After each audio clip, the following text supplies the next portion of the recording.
Ini nga area daw Balantayan dinhi. Alin na di sa building 2, pakat to sa building 3, pakat to sa building 4, pakat to building 5 na puro na sila Balantayan. Kaya puro na tanan may mga kada bloke, may mga dlagko na mga unod na baligya na siya may ginabantayan. Kaya hindi taman malikawan kisa may mga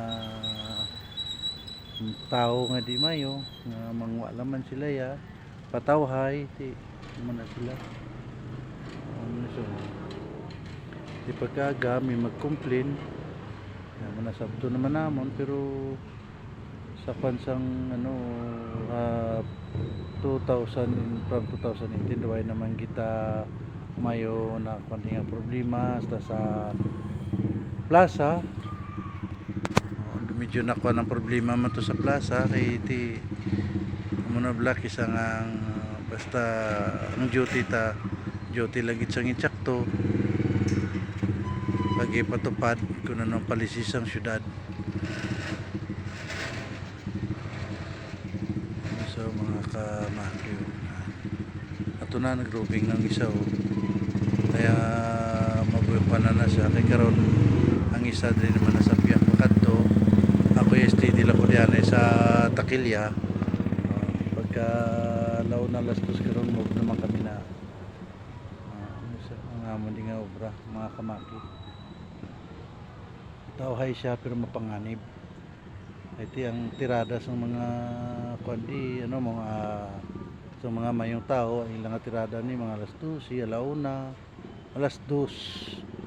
Mo gini ding alandaman ti kisa hindi ta masiguro basi kung may mga dala pa kisa nga patalom ti amo na nga gahalong gid kami di sa amon nga kabuhi kiti anam lang amon man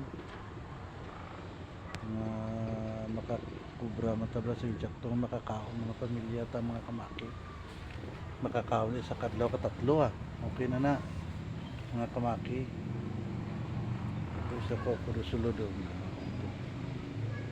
galagbok pa na galagbok karon dugay magawa naman na sa kaya rin tricolor plaster naman na naka-plaster na sa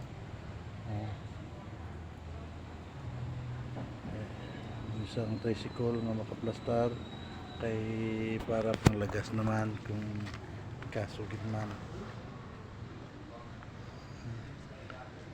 lagaw-lagaw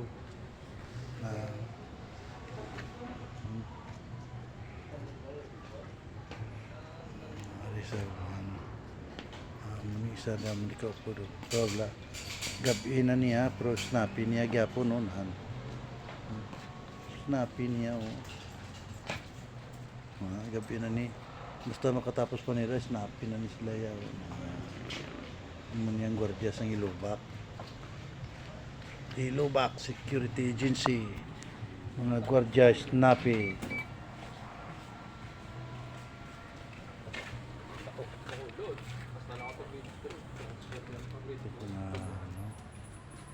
Ito na mga